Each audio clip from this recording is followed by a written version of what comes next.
సంవత్సరాల తరబడి ఎన్ని మందులు వాడినా మీ మోకాల నొప్పులు తగ్గట్లేదా? ప్రాణ పెయిన్ క్లినిక్ లో అత్యాధునిక చికిత్స. ఇంకొంచెం దాని గురించి అంటే ఆ కేసు గురించి తెలుసుకునే ప్రయత్నంలో ఈరోజు నేను ఇక్కడ ఆ డాక్టర్కి ఎవరిపైన అయితే ఈ అఘాయిత్యం జరిగిందో ఆ డాక్టర్ ఇంటి దగ్గరకు వచ్చిన, నేను అభయ ఇంటి దగ్గరకు వచ్చిన.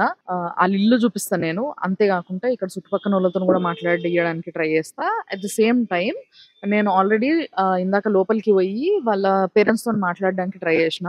సో వాళ్ళు పొద్దున్న నుంచి కంటిన్యూస్ గా మీడియా వాళ్ళు ఇక్కడ ఉండడం వల్ల పొద్దున్న నుంచి తినలేదట. సో తిన్న తర్వాత టైం ఇస్తాం, తప్పకుండా మాట్లాడతాము, మీరు all the way from south వచ్చారు కదా మా కోసం అని చెప్పేసి వాళ్ళు గుర్తించిండ్రు. కాబట్టి నేను కూడా కొంచెం ఆగి తర్వాత వాళ్ళని మాట్లాడిద్దాం, వాళ్ళు తిన్న తర్వాత కొంచెం సెట్ అయిన తర్వాత అని చెప్పేసి నేను ఫస్ట్ మీకు ఇల్లు చూపిద్దాం అన్న ఉద్దేశంతో వీడియో చేస్తున్నా.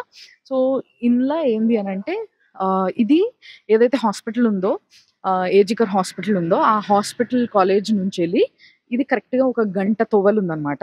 1 hour 45 minutes నుంచి 1 hour టైం పడుతుంది ఆడికెళ్ళి ఇడికి రావడంతో. సో ఇక్కడ వాళ్ళ ఇల్లు ఉంది, ఇదే వాళ్ళ ఇల్లు.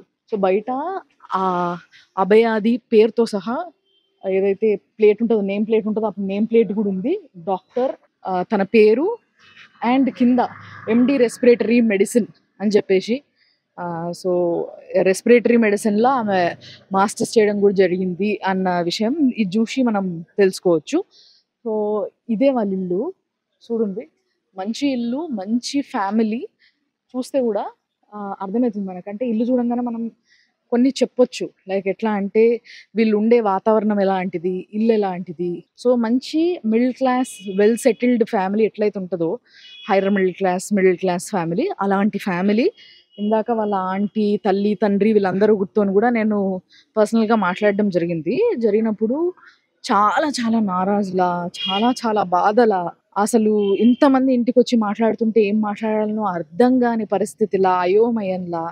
అంటే ఒక కూతుర్ని కోల్పోయిన తల్లి తండ్రి యొక్క బాధ ఎంత ఘోరమో, ఎంత గోసనో మనందరికీ తెలిసిందే. సో ఆ బాధ కళ్ళ నిండా, ముఖం నిండా కనిపించింది. చాలా బాధ అనిపించింది వాళ్ళని చూస్తే. అందుకోసమే పర్లేదు, ఎంతసేపు అయినా పర్లేదు, నేను వెయిట్ చేస్తా, మీరు తినేసి రండి, మీరు తినండి, మీరు తినడమే ఇంపార్టెంట్ అని చెప్పి వాళ్ళని ఇప్పుడు లోపలికి పంపించడం జరిగింది. ఇది వాళ్ళ ఏరియా, మొత్తం కాలనీ లాగుంది అనమాట. ఈ లోపలంతా కూడా మెయిన్ రోడ్ మీద నుంచి జస్ట్ ఇట్లా ఒక 2 అడుగులు లోపల ఉంది. ఇక్కడ కూడా పోలీసులు కాపలాలు ఉన్నారు, 2 పోలీసులు షిఫ్ట్లు ఉన్నారు. ఇప్పుడే 2 పోలీసులు షిఫ్ట్ మారి ఇంకో 2 పోలీసులు వచ్చి ఇక్కడ డ్యూటీ చేయడం జరుగుతుంది. మీడియా వాళ్ళు కూడా మేము వచ్చినప్పుడు ఒక 4-5 ఉన్నారు.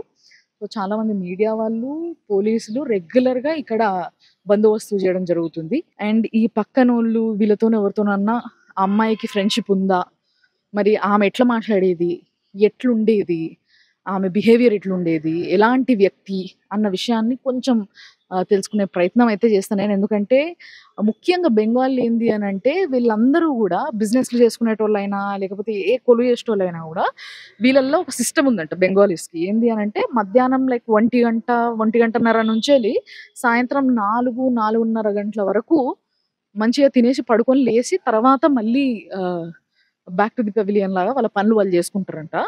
సో ఈ టైం వాళ్ళకి అందరికి రెస్టింగ్ టైం అనమాట. అందుకోసమే అసలు ఎవ్వరు బయట కనబడతలేరు. ఇక్కడ ఇంకొక విషయం ఏంది అని అంటే అమ్మాయిని డాక్టర్ని చదివించనీకి తల్లిదండ్రులు ఎంత కష్టపడతారో మాటలలో చెప్పాల్సిన విషయమే కాదు, మనందరికీ తెలుసు, రైట్? నిజంగా చెప్పాలంటే ఇప్పుడు చూడండి, తారా డ్రెస్సెస్ అని చెప్పి ఇక్కడ బోర్డు ఉంది, అది ఎవరిదో ఆ పేరు కూడా ఉంది. సో ఆ పేరు చూస్తే కూడా వాళ్ళ నాన్నది, పేరు చెప్పడానికి లేదు కాబట్టి అఫీషియల్లీ నేను చెప్తలేను. అక్కడ వాళ్ళ నాన్న పేరు ఉంది, అది వాళ్ళ నాన్న పేరే అని చెప్పడానికి నా దగ్గర ఉన్న ఆధారం ఏంటంటే ఇంటి పేరు సేమ్ ఉంది, వాళ్ళ ఇంటి పైన ఆ బోర్డు అతికేసి ఉంది. అంతేకాకుండా ముందు ఒక మడి ఉంది వీళ్ళకి, అంటే ఒక షాప్ ఉంది.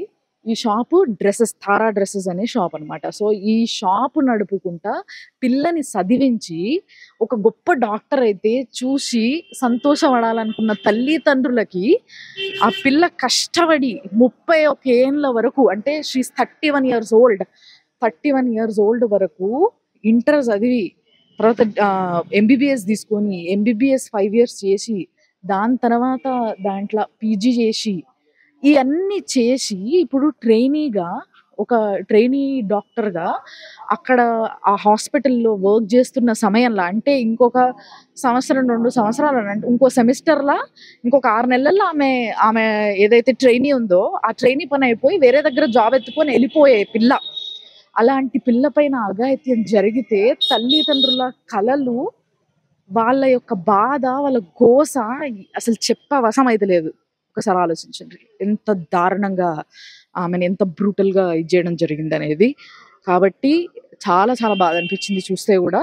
సో, వాళ్ళతో మాట్లాడినది వాళ్ళ పేరెంట్స్‌తోని గాని, వాళ్ళ ఆంటీతోని గాని మాట్లాడిన వీడియోని నేను ఇంకొక దాంట్లో మళ్ళా అంటే నెక్స్ట్ అప్‌లోడ్ జేయడం జరుగుతది. సో, ఇట్లా ఎక్స్‌క్లూజివ్‌గా మన కోసం అంటే మన తెలుగోళ్ళ కోసం నేను మన సుమన్ టీవీ చేసిన ప్రయత్నంలో భాగంగా ఇక్కడి వరకు నన్ను పంపి మీకు ఎప్పటికప్పుడు ఇన్ఫర్మేషన్ ఎక్స్‌క్లూజివ్‌గా ఇవ్వడానికే నేను కోల్కతాకొచ్చిన.